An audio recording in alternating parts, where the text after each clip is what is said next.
Welcome, one and all, to the Tri-City Sports Roundup Super Bowl Extravaganza. And, well, as you would guess, today we're going to be talking about the Super Bowl, and tomorrow we will have the Super Bowl. Actually, it's going to be on our sports station, the team, 1450 AM KNOT. Now, the pregame will start at 1 p.m. because it's the Super Bowl, so I don't know. I think some of the Super Bowl preview shows have already begun. They might have begun on Thursday, the way things go.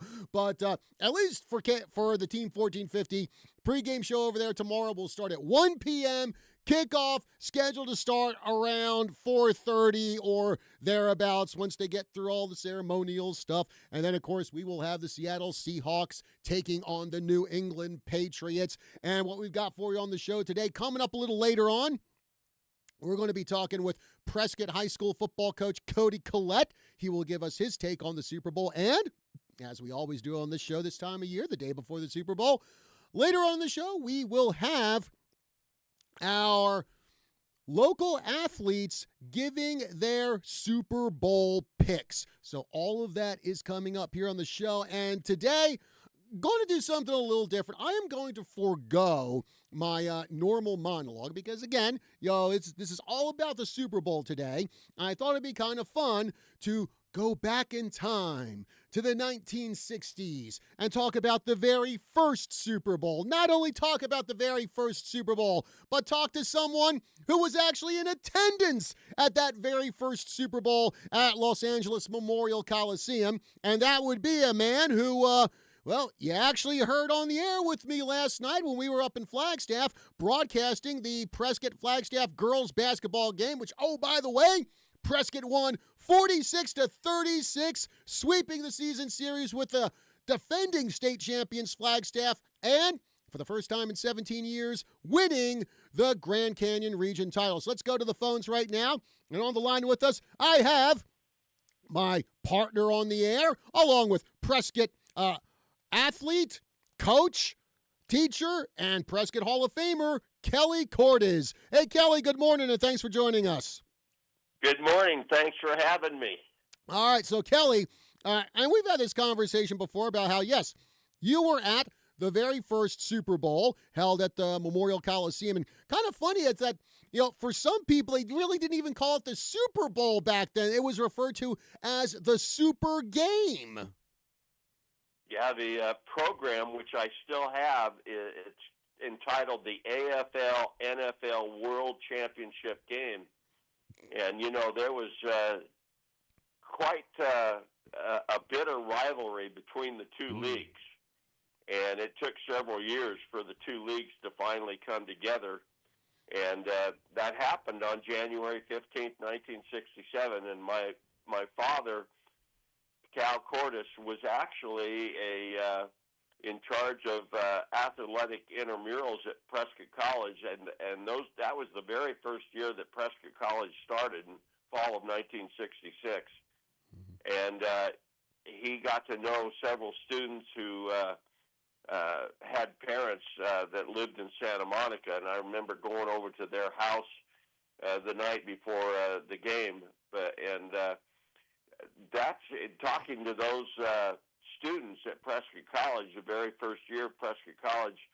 It was through them is how we got to go to the game. So, and by the way, the tickets, and we had pretty good tickets. We were on about the 10-yard line. I've checked the ticket stubs. We were row 19. We were on the Green Bay Packers side. And we had good tickets, and the ticket stubs show $10 each. I don't think you can get into a Super Bowl in this day and age for $10. Kelly, you couldn't even buy a beer at the Super Bowl for $10. Oh, man. And yeah, I think that's the other thing that we need to talk about, because like you said, it was not NFC and AFC at the time. I mean, the NFL, AFL were two different leagues, and like you said, they really had a bitter rivalry between each other. So I think just having this first Super Bowl become a reality was a huge achievement for those two leagues. And, I think a lot of people thought that the Packers would just blow out the Chiefs. And I think that probably was one of the reasons that the game was not a sellout. I mean, the amount of people in the L.A. Coliseum, which was holding up to 100,000 people, there were only about 61,000 people at that game. It was nationally broadcast by both CBS and NBC. Mm-hmm. NBC, had the rights to the AFL, and CBS had the rights to the NFL. And, fortunately, it was a couple of years later, it was when the New York Jets upset the Baltimore Colts in Super Bowl III, actually. That's when the Super Bowl was named the Super Bowl. Mm-hmm. And, in those days, I sometimes will look at videotape of the first Super Bowl, and the goalposts in National Football Leagues were still up on the goal lines in those days. And the thing I remember, the halftime entertainment was the Grambling College band and the University of Arizona band. That was the halftime show. And I remember before the game, a couple guys with jetpacks flew into the stadium carrying the U.S. flags. And I was 12 years old, and was very fortunate to go over there with my dad, and I still have the ticket stubs, and I still have the program. Man, why can't we get dudes with jetpacks doing that nowadays? That would be so cool, man. Yeah. You mentioned about how it was broadcast on both CBS and NBC, and I was looking up some of the stats here, and I believe they had about a combined 51 million viewers, which I think at the time, when you consider how new the Super Bowl, Super Game, World Championship, whatever you want to call it was, and the population at the time of the U.S., I would say 51 million viewers for this kind of game was actually pretty good for back then. Yeah, I don't think the population of the United States had hit the 300 million mark yet, and so a lot of people watched it on TV, but quite a few people stayed home from going to the game. My dad and I often talked about that game, and we certainly thought it would be a sellout in a packed house in the L.A. Coliseum, but it wasn't. So, but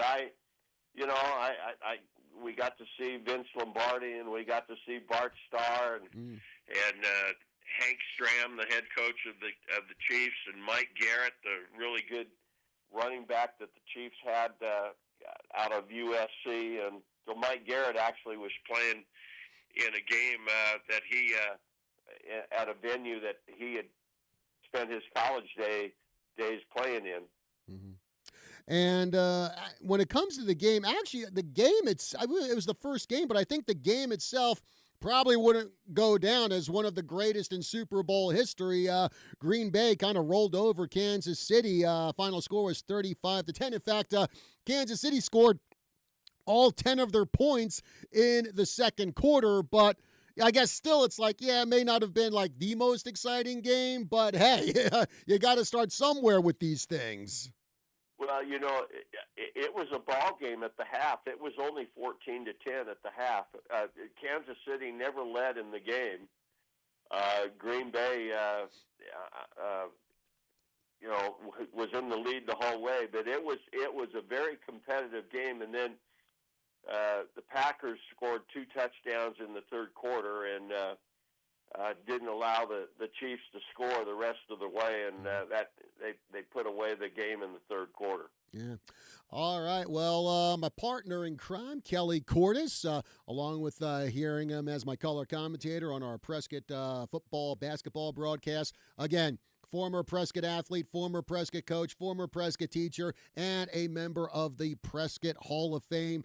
Kelly, always a pleasure to have you on here, and thanks for sharing with everyone here your experience at the very first Super Bowl Super game, NFL, AFL, World Championship game, well, whatever you want to call it back then. Kelly, always a pleasure, man. You have yourself a good day. Hey, thanks for having me on, John, as always. All right, again, Kelly Cordes, Prescott High School Hall of Famer. Well, we're coming up to a break here on Tri-City Sports Roundup. We're going to continue with our Super Bowl extravaganza coming up to give us his take on the big game. Maybe we can call it the Super Game. We've got Prescott football coach Cody Collette coming on. He'll be on the other side of this break. And then later on in the show, we've got our annual segment of local athletes picking the winner of the Super Bowl. Don't want to miss that. That's all coming up here on the Tri-City Sports Roundup. We'll be back right after this.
We are back here on the Tri-City Sports Roundup. John Rust with you here this morning for our Super Bowl extravaganza. And remember, we will have the Super Bowl on our sports station, The Team, 1450 AM KNOT. Tomorrow, starting at 1 o'clock with the pregame show, kickoff around 4:30 p.m. We got the New England Patriots. We got the Seattle Seahawks. And let's go back to the phones now, because on the line with us, giving his take on Super Bowl 60. Man, we're already up to 60 now. We've got Prescott football head coach Cody Collette. Hey, Coach, good morning, and thanks for joining us. Appreciate it. All right. So, Coach, here we go. We got the Seahawks, we got the Patriots, and I got to tell, and I want to get your take on this, because you look at the Patriots. Well, first of all, I just think it's going to be kind of weird to see the Patriots in the Super Bowl with no Tom Brady and no Bill Belichick. Yeah, I know, things change, things move on, but it's still just going to be kind of weird, because when you think New England, you always think Belichick and Brady, but that's not going to happen this year. Well, obviously there was a lot of news. They were certainly not devoid of being in the news cycle. Everybody talking about, and rightfully so, how ridiculous it was that Bill Belichick didn't get into the Hall of Fame as a first ballot Hall of Famer. I mean, preposterous on every level. And then, of course, Tom Brady garnered some attention by saying he didn't have a dog in the fight in the Super Bowl. And I heard that listening to Dan Patrick on 1450 on my way into work, as I do every morning. So that was they've definitely been in the news, but it will be different seeing the Patriots without those two icons of what was probably the greatest dynasty I think any of us will ever see in our lifetime. And it's gonna be interesting, no question. Yeah, but I mean, the Patriots obviously have a very good quarterback in Drake May. Not only can he throw the ball well, the guy's got some good foot speed too. And actually, when I look at it, I just feel like the Patriots. I think they had got a lot more weapons, both in the running game and the receiving game compared to the Seahawks. Especially now that the Seahawks don't have Zach Charbonnet with them anymore because he got injured early in the playoffs. So again, Patriots definitely I think have the advantage when it comes to more weapons out there on the field they can use. Possibly. I mean, there might be some truth to that. I don't think Drake May has been particularly impressive in the playoff run. But it should be a fun ball game. I really believe Seattle is the more complete team. But it'll be an interesting. It's an interesting matchup for sure. Yeah, I think one of the things that is kind of going against the Patriots. Well, two of their big guys on defense. You got Robert Spillane, you got Harold Landry, and who knows if they're even going to play tomorrow? So that's a big chunk out of their linebacking core. Well, no question about it. I mean, I love the NFL. I think there's a lot of great stuff, but the fact it's such a physical game. The fact that they're going to add another game possibly down the road and go to 18 is just wild to me because you think about the grind of an NFL season. Training camp start in July. I mean, we're talking 7 months ago. These guys have been going through this. So, I mean, their injuries are going to mount, and it's kind of that's just nature of the beast in the NFL, and it'll be interesting to see what happens. I know Mike Vrabel will have a great game plan, and I believe the Seahawks will as well. So it's going to be a fun one, I think. Yeah, I think the one thing that to me might give the Seahawks a bit more of an edge, and of course, the old cliche, defense wins championships, and I mean. Actually, we kind of saw that last night in the Prescott Flagstaff girls basketball game we broadcast because Prescott put up great defense against Flag, held them to 36 points, and they're the Grand Canyon region champs. But then you look at the Seahawks, they've got, probably the best defense in the entire NFL.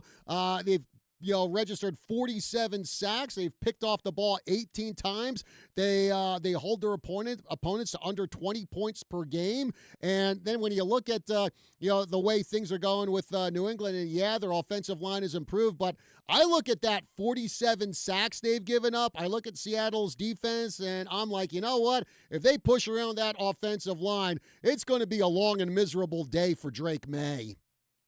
No question about it. They got to get some run game going. They got to be able to move the pocket a little bit, I think, have their play action available with the utilization of that run game. Also, definitely want to congratulate Coach Johnson and those girls basketball players on that championship, and I think they're a big contender for the state championship as well. But you make a lot of really, really good points there, John. If Drake May is under duress, as any great quarterback, even the couple of Super Bowls, I believe the 2 or 3 that Tom Brady lost, a lot of that was a result of they were able to get pressure on the passer without having to bring a ton of extra people in the blitz game and leave yourself in one-on-one matchups. And if the Seahawks are able to do that, I agree, it'll be a long night for the Patriots. And now let's look at two teams who aren't in the Super Bowl, but who were last year. And I kind of like to get your take on this. Last year, of course, we had Philly and Kansas City. Philadelphia won it. Yay.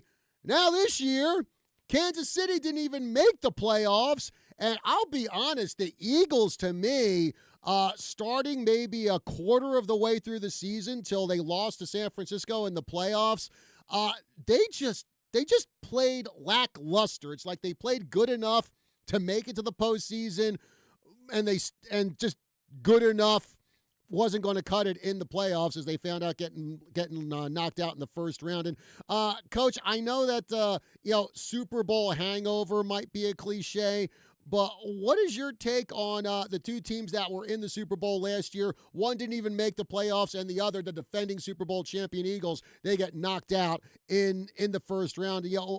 What do you look at those teams and go, how did this happen? Well, I'll give you both my takes individually, and I'll start with Philadelphia. Obviously, an incredible run last year. I really think the drama got them. There was a stretch there early in the year. They were like 5-1 or something, and we were still hearing about, A.J. Brown doesn't get the ball enough or this, that, and the other. And I just think that wears you down.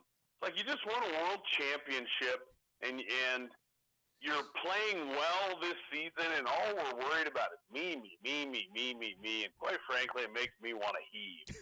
And I really believe that drama of, I got to get the ball or this, that, and the other, I think that 100% hurt them. As far as Kansas City goes, they had what I've talked to our guys about this. Our record in one-score games usually largely determines whether it's a memorable season or not. In the last 5 years, been in the quarterfinals 3 times, and we had a really good record in one-score games. The other 2 seasons, not quite as much. And Kansas City had the most incredible – I don't even remember what it was. I'm going to butcher the stat, but I think they just won a ridiculous amount of one-score games in a row. And then this year, the script flipped, so to speak. And I just, as good as Andy Reid is, and obviously they do things to win those one-score games, but at some point I think the pendulum had to swing a little bit. And I don't know what the record was in one-score games this year, but I know it was very poor, coming off the greatest run of one-score victories, I think, in NFL history. Yeah. And kind of going back to the Eagles, and I say this because I'm an Eagle fan, but when I look at some of the games they played, they lose one game to the Giants, who really scuffle, especially after Cam Scatterboo got injured. And then I just remember being down at Cardinal Stadium for that game they had against Jacksonville, looking at the scoreboard, and I see, Eagles are up over the Cowboys 21-0. Yeah, we got this. I get home. Excuse me. I get home and I find out the Cowboys come back and beat the Eagles. And I think at that point I kind of realized that, I ain't going to be surprised if we don't make it anywhere close to the Super Bowl. And again, I just think, for whatever reason, like you were saying, it was more like drama, me. But yeah, the Eagles, they didn't have that swagger. They just didn't have that aura of dominance like they did last year. I think they just kind of sat on their laurels and went, hey, you know what? We won the Super Bowl last year. We'll do it again this year. It'll be fine. And the NFL is such an incredible, it's the best football players in the world and bar none, the most successful league in the world. So the NFL is so incredibly competitive, such a high level of play everywhere, and such incredible coaches everywhere that keeping that razor's edge is very, very difficult to do for anybody. That's for sure. All right. Well, Coach Cody Collette, head coach of the Prescott football team, want to thank you very much for joining us here on the Tri-City Sports Roundup, giving your take on the big game, which, again, you can hear on the Team 1450 AM KNOT tomorrow afternoon, starting at 1 o'clock with the pregame show, around 4:30 for the kickoff. Coach, it's always a pleasure to talk to you. You have yourself a good one, and enjoy the big game tomorrow. Thanks a lot, John. You as well. All right. Well, folks, we're going to take a break here on our show, and when we come back, we will have our annual feature here. We will see who our local athletes are picking for the Super Bowl. I managed to go around the last couple weeks. I've got athletes from Prescott High School, Bradshaw Mountain High School, Chino Valley High School, Yavapai College, and Embry-Riddle Aeronautical University, so we'll see what they have to say. But, as always, before we go to break, time to see who's shined over the past 7 days as we present the Tri-City Sports Roundup 3 Stars of the Week. Starting with the ladies, our number 3 star is Claire Streeter of the Embry-Riddle softball team. She had 12 strikeouts in the Lady Eagles' 8-5 triumph over Central Baptist last Friday. The number 2 star is Rihanna Aguilar, the Blue Blazer of the Prescott soccer team. She had a hat trick in the Lady Badgers' 6-0 rout of Lee Williams Thursday. And our number 1 star of the week is Bella Apt of the Prescott basketball team. She posted 25 points in the Lady Badgers' 65-12 rout of Lee Williams on Tuesday.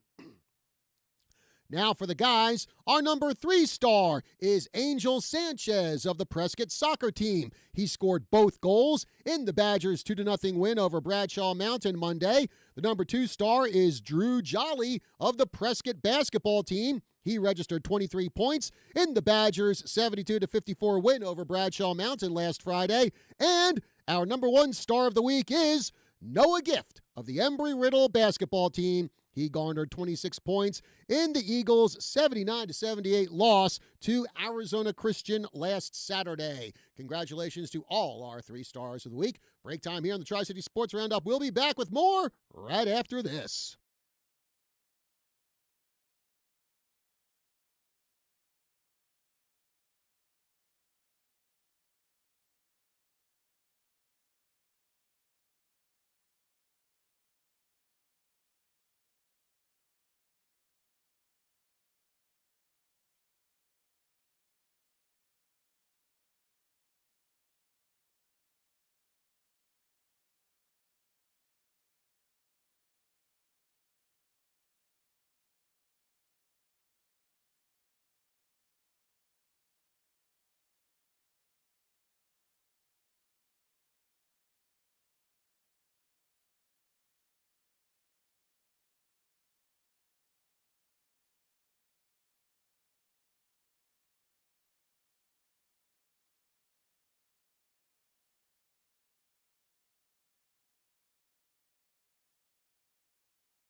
We are back here on the Tri-City Sports Roundup. John Rust with you here for our Super Bowl extravaganza.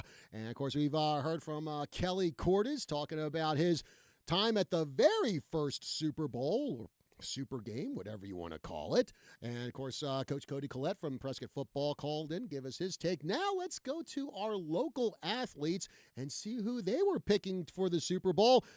How many picked the Eagles? Or how many Eagles? I wish. How many picked the Seahawks? How many picked the Patriots? You know what? No more dilly-dallying. Let's get to it right now.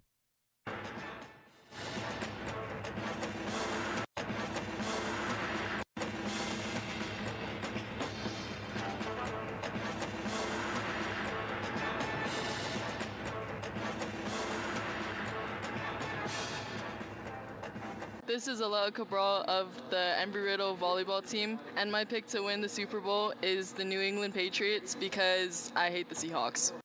This is Addie Priscindero, combo guard of the Prescott High School girls basketball team, and I don't care who wins the Super Bowl because the Eagles are out.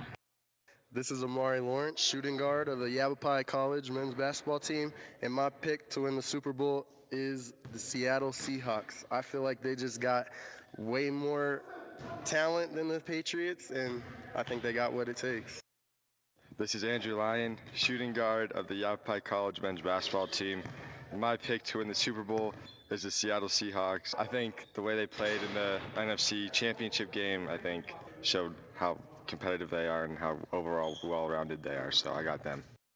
This is Anela Chu, an outside hitter of the Embry-Riddle women's volleyball, and my pick to win the Super Bowl is the Seattle Seahawks because they are better than the Patriots. This is Angel Sanchez. I play for the Prescott boys soccer team, and my pick to win the Super Bowl is the Seattle Seahawks. I have family in Seattle. This is Angelina Whalen. I'm a forward at Embry-Riddle Aeronautical University on the women's basketball team, and my pick to win the Super Bowl is the Seattle Seahawks because the Patriots suck. This is Bella Mantini of the Embry-Riddle golf team, and my pick to win the Super Bowl is the New England Patriots because I really don't like Seahawks fans. This is Bella Roscoff, a guard of the Prescott basketball team, and my pick to win the Super Bowl is the New England Patriots because they have a good quarterback. This is Caitlin Roscoff, a forward on the Embry-Riddle women's soccer team, and my pick to win the Super Bowl is the New England Patriots because I'm pretty sure that's who my dad's going to bet on. My name is Bethany Vargas, and I play midfield of the Yavapai women's soccer team, and my pick to win the Super Bowl is the New England Patriots. I don't really watch football, it's just my guess. This is Blake McGlory, doing wrestling at Prescott High School, and I picked the team to win for the Super Bowl is the Patriots. Everyone's hating on the Patriots because they beat the Broncos last game, so I kind of like the underdog. This is Brett Bush, a shooting guard at Embry-Riddle's basketball team. My pick to win the Super Bowl is definitely the Seattle Seahawks, and I believe that Sam Darnold's going to get it done. Their defense is really good, and I believe in what the Seahawks got going on. This is Brielle Bell, and I'm the wing of the Chino Valley High School girls basketball team. And my pick to win the Super Bowl is the Seattle Seahawks because they're pretty good. This is Brinkley Larson. I am the offensive wing of Prescott High School Badgers soccer team, and my pick to win the Super Bowl is the Patriots because I don't like Sam Darnold. This is Brody Sandberg, the point guard of the Chino Valley Cougars basketball team, and my pick is the Seattle Seahawks. I think they're going to crush them. This is Brianna Geis, and I'm a wide receiver, Bradshaw Mountain High School, flag football. And my pick in the Super Bowl is New England Patriots because I love the underdogs. This is Carter Graham. I am a third and first baseman of Embry-Riddle Aeronautical University baseball team, and my pick to win the Super Bowl is the Seattle Seahawks because their defense is going to dominate Drake May and the Patriots offense. All right, this is Carter Cease of the Embry-Riddle golf team, and my pick to win the Super Bowl is the Seattle Seahawks because the Patriots beat the Broncos. Hi, this is Cash Kassoon, the 113-pounder of Prescott Badger Wrestling, and my pick to win the Super Bowl is the New England Patriots because they have a better defense and their offense is better. This is Charlotte Giffen, and I am on the Embry-Riddle women's golf team, and my pick to win the Super Bowl is the Seattle Seahawks. Well, I'm from Seattle, Washington, so I got to go for my hometown. This is Chase Stedman, point guard of the Prescott High basketball team, and I'm choosing the New England Patriots because I love Drake May. This is Claire Long, defender of the Prescott Girls High School soccer team, and my pick to win the Super Bowl is the Seattle Seahawks because I hate the Patriots. This is Gianna May from Prescott High School on the wrestling team, and my pick to win the Super Bowl is the Seahawks because they have the best record and I don't like the Patriots. This is Grace Martinson. I'm a center back with the women's soccer team at Embry-Riddle Aeronautical University. And my pick to win the Super Bowl is the Seattle Seahawks because their defense is so solid this year. This is Hunter Rosudis. I'm a shooting guard of Bradshaw Mountain basketball, and my pick to win the Super Bowl is Seattle Seahawks because they are statistically better than the Patriots, and they're just better receivers, better everything. This is Ileana Smith, center back of the Bradshaw Mountain girls soccer team, and my pick to win the Super Bowl is the Seattle Seahawks because they remain calm under pressure.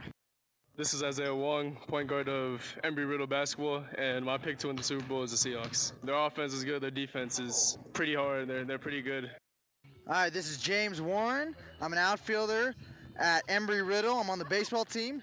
My pick to win the Super Bowl is the Seattle Seahawks. Go Sam Darnold. This is Jackson Kleinman of the Prescott High School boys basketball team. My pick to win the Super Bowl is whichever team isn't the Patriots, so the Seahawks. This is Jayla Wright, and I'm a wrestler at the Prescott High School. And my pick to win the Super Bowl is the Seahawks because they have a better record and their defense is way better. This is Jonathan So of the Embry-Riddle's golf team, and my pick to win the Super Bowl is the New England Patriots because I don't like the Seahawks because they beat the Cardinals. This is Kimora Davis, corner and a wide receiver of the Bradshaw Mountain flag football team, and my pick to win the Super Bowl is the Seattle Seahawks. I'm just a bigger Seahawks fan than the Patriots. Both of them had a really bad season last year, and the Seahawks have been dogging it this year. This is Lexi Polachek at Chino Valley High School on the basketball team, and my pick to win the Super Bowl is New England Patriots. I think they have a great quarterback, and I just would like to see them win again. This is Lillian Harwood, center back of the Bradshaw Mountain girls soccer team, and my pick to win the Super Bowl is the Seattle Seahawks because that's what my team said. This is Morgan Mann. I'm a guard at Embry-Riddle for the women's basketball team, and my pick to win the Super Bowl is the Seattle Seahawks. They're just better than the Patriots. This is Noah Ball, and I am a power forward at Bradshaw Mountain High School for basketball, and my pick to win the Super Bowl is the Seattle Seahawks because I think they did really good this season, and I think they're really going to destroy the Patriots. This is Reagan Peterson on the Yavapai women's soccer team, and my pick to win the Super Bowl is the Seahawks because the Patriots suck. This is Rico Gutierrez, defensive midfielder of Prescott High School soccer team. And my pick to win the Super Bowl is the New England Patriots because my uncle is a huge fan. This is Tegan Obono, the shooting guard of the Chino Valley Cougars basketball team. And my pick to win the Super Bowl is the Seattle Seahawks. I think the Seahawks will win because they got a very dominant defense this year. Their offense is top in a lot of statistics. I think their defense will seal it for them. This is Tiffany Terry of the Embry-Riddle cross country team, and my pick to win the Super Bowl is the Seattle Seahawks because I just like the team. This is Trenton Bloomquist. I wrestle 197 here at Embry-Riddle. My pick for the Super Bowl is the Seattle Seahawks, just because their defense is elite, and I think the Patriots are frauds. This is Kenny Copley, heavyweight for the Embry-Riddle wrestling team, and my pick to win the Super Bowl are the refs, because they always win it anyway.